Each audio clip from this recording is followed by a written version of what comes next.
사역을 하며 주머니에 돈이 떨어지지 않게 해달라 기도했습니다. 부자가 되거나 넉넉하게 살기 위해서가 아니라 누군가에게 밥이라도 사주고 싶을 때 돈이 없다면 마음 아플 것 같아서죠. 어린 시절 어려웠던 저에게 짜장면 사 먹으라며 지갑을 털어주신 한 전도사님 덕분에 이런 생각을 품게 되었습니다. 그래서 그런지 이 기도만큼은 하나님께서 늘 응답해주고 계시네요. 예수님은 제자들에게 무엇을 먹고 입을지 염려하지 말라 하십니다. 의식주를 걱정할 만큼 가난한 사람에겐 너무 가혹한 말씀이죠. 그럼에도 사람이 음식과 의복보다 중요하니 걱정하지 말라 하십니다. 하나님의 형상대로 지음받은 자들이 인간적 존엄과 가치를 잃을 만큼 절박하게 내몰지 않으신다는 뜻이죠. 결국 염려하지 말라는 것은 하나님에 대한 믿음과 신뢰의 문제이죠.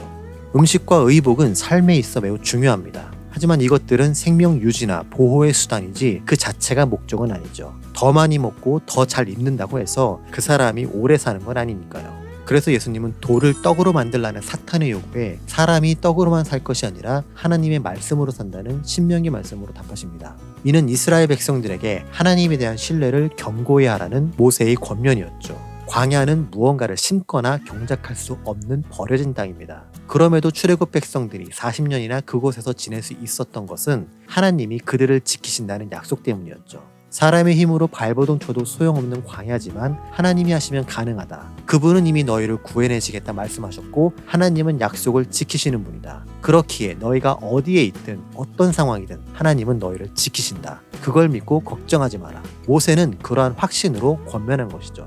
이것은 오늘날 우리에게도 동일하게 적용됩니다. 그러나 문제는 우리가 100% 신뢰하지 못한다는 거죠. 하나님께 올인한 만큼 믿음이 견고하지 않기에 불안감으로 딴 생각을 합니다. 솔직히 까놓고 얘기해서 하나님이 원하시는 방향과 훈련이 싫기 때문에 쓰디쓴 인내 없이 달콤한 열매만 먹고 싶고요. 게다가 순종과 성화가 좋은 건 알지만 나만큼은 내가 원하는 대로 살려 하죠. 결국 내 인생의 주인은 나라는 생각이 이런 문제를 야기시킵니다. 입으로는 하나님을 믿는다 말하지만 청지기로서 하나님의 주되심을 인정하지 않는 것이죠. 예수님은 까마귀와 백합화를 예로 들며 하나님의 돌보심을 설명하십니다. 먼저 심지도 않고 거두지도 않으며 골방도 없고 창고도 없는 까마귀의 특징을 언급하시죠. 비단 까마귀만 이런 게 아니라 모든 짐승들이 다 이렇게 살아갑니다. 그럼에도 까마귀를 언급하시는 이유는 유대인들이 생각하는 까마귀의 부정함 때문이죠. 유대인들에게 비둘기는 순결함을, 독수리는 힘을, 참새는 작고 사소함을 의미합니다. 하지만 동물의 사체를 먹으며 피를 가까이 하는 까마귀는 부정하게 여겨졌죠. 그런 까마귀마저 하나님이 기르신다는 것은 창조주가 모든 피조물을 돌보신다는 뜻이죠. 백합화의 경우도 마찬가지입니다. 백합화는 장미처럼 목적을 갖고 키우는 꽃이 아니라 길가의 코스모스처럼 흔히 볼 수 있는 꽃이죠. 게다가 팔레스타인 지역의 뜨거운 바람 때문에 들판의 꽃들은 쉽게 마릅니다. 나무가 귀하기에 마른 들풀들은 땔감으로 사용되고요. 그래서 오늘 아름답게 피었어도 내일 아궁이에 던져질 만큼 그 수명도 짧지요. 그 짧은 시간 동안 백합화는 실을 만들거나 짜지 않습니다. 그럼에도 들판의 꽃들은 각자가 가진 고유한 아름다움이 있죠. 그래서 사람이 만들 수 있는 가장 훌륭한 옷도 백합화만큼 아름답지 못하다 하신 것이죠. 이처럼 하나님이 만드셨고 그분이 돌보신다는 게 백합화가 지닌 가치입니다. 따라서 예수님의 표현에 약간의 MSG를 넣어 이해하기 쉽게 바꿔보면 이렇습니다. 니네가 더럽다고 여기는 까마귀조차 하나님이 돌보셔. 잠깐 피었다가 안개처럼 사라지는 백합화도 아름답게 여기신단 말이야. 땔감으로 타서 없어지는 순간까지 하나님이 돌보시는데 하물며 자신의 형상대로 만들어진 너희를 하나님이 버리시겠니? 그만한 믿음이 없어? 왜 그런 확신과 용기가 없냔 말이야. 제발 좀 그런 걸로 불안해하지 마. 이 애비만은 그렇게 못 믿어? 이렇게 안타까운 마음으로 다그치신 예수님은 보다 더 강력하게 말씀하십니다. 먹고 마실 것에 대해 근심하지 말며 그걸 위해 애쓰지도 말라 하시죠. 근심하는 것은 불안과 초조함으로 허둥대는 모습을 말합니다. 돌풍과 파도에 휩쓸리는 배처럼 목적과 방향을 잃은 채 이리저리 휩쓸리는 거죠. 그러나 하나님에 대한 믿음이 있다면 흔들리지 않고 중심을 잡을 수 있습니다. 우리를 자녀로 선택하신 하나님이 우리를 지키시죠. 모든 걸 다 아시기에 우리에게 무엇이 필요한지도 이미 아시고요. 뿐만 아니라 그분은 모든 게 가능하기에 우리의 부족함을 채우시는 것도 문제될 게 없습니다. 그래서 예수님은 세상 사람들처럼 이것들을 구하려 기도하지 말고 근심하며 당황하지 말라 하신 것이죠. 오히려 우리는 하나님의 나라를 구해야 합니다. 어떤 특정 국가나 이념 혹은 사회 제도가 아니라 하나님의 법과 질서 위에 성경적 가치관이 통용되는 그런 사회를요. 그곳에선 가진 자가 부족한 자를 채워주고 힘 있는 자가 없는 자를 보호합니다. 생존을 위한 경쟁이나 위협 없이 서로 더불어 살고 다 같이 누릴 수 있는 유토피아지요. 이를 위한 노력으로 예수님은 자신의 소유를 팔아 구제하라 하십니다. 계명은 잘 지켰으나 개인 재산은 더 잘 지키기 원했던 어떤 이에게 하신 말씀과 동일한 내용이죠. 안타깝게도 성도들의 돈을 쥐어짜고 교회 헌금을 독촉하려는 목사들이 악용하는 구절이기도 하고요.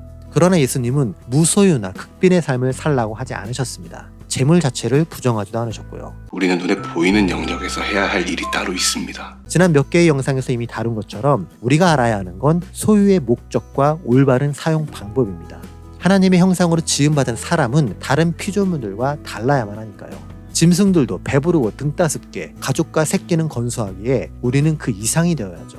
물론 구제를 위해 소유를 팔면 재산은 줄어들게 됩니다. 그러나 하늘에 있는 배낭은 커지게 되죠. 이 배낭은 누가 훔쳐갈 수 없으며 좀먹거나 낡지도 않습니다. 훗날 그리스도의 심판대 앞에서 선악간에 행한 것을 따라 심판받을 때 하나님의 뜻대로 행한 자들이 받을 은혜이자 영원한 보상이 되고요. 그렇기에 믿는 자는 지상의 금고와 계좌보다 하늘의 보물을 쌓아야죠. 세상의 보물은 나 자신에게 집중하며 더 많이 가지려 하지만 하늘의 보물은 타인을 돌보며 그들의 부족함을 채웁니다. 세상의 보물은 내 위에 층층이 쌓아가며 탐욕의 바벨탑을 만들지만 하늘의 보물은 나의 소유를 여러 곳에 나누며 사랑의 향기를 펼치지요. 위로만 쌓이는 세상의 보물과 넓게 퍼지는 하늘의 보물은 양립할 수 없습니다. 서로 성질이 다르기 때문에 공존할 수도 없고요. 그래서 예수님이 하나님과 재물을 겸하여 섬기지 못한다고 단언하셨죠.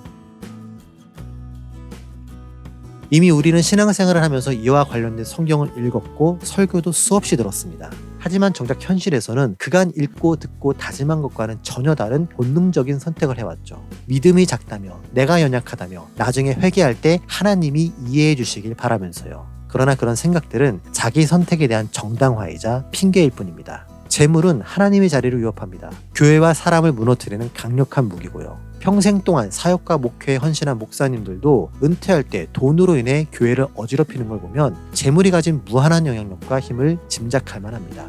율법을 잘 지키며 모든 면에 열심이었던 사람이 돈에 대한 결정을 하지 못하고 근심하며 돌아간 이유도 마찬가지죠. 그래서 재물 대신 하나님을 선택하는 믿음을 가진 분들은 높은 수준의 성화를 이뤘다고 생각합니다. 성령의 9가지 열매보다 재물에 대한 청지기적 신앙관 하나가 더 완성시키기 어려우니까요. 그만큼 재물에 대한 내려놓음은 시간도 오래 걸리고 마지막까지 완성하기 어렵습니다. 그래도 우리는 도전하고 연습하며 노력해야죠. 도전은 하루아침에 시작되지 않습니다. 실패하더라도 시작하는 게 연습이고 연습이 반복되어야 성공 확률이 높아지죠. 어느 누구도 첫 도전에 어려운 미션을 성공하는 사람은 없습니다. 연습 없이 한 번에 성공했다는 건 그 도전이 어려운 게 아니라는 반증이니까요. 재물에 관한 청지기적 사고관은 전적으로 나의 선택에 달려 있습니다. 모이고 쌓이는 것들이 바로 눈에 보이는 세상의 보물과 결과가 바로 눈에 보이지 않는 하늘의 보물 중 어떤 걸 선택하시겠습니까? 나와 내 가족 잘 먹고 잘 살기 위한 세상의 보물과 사람을 살리고 사역을 돕는 하늘의 보물 중 어떤 걸 선택하실 건가요?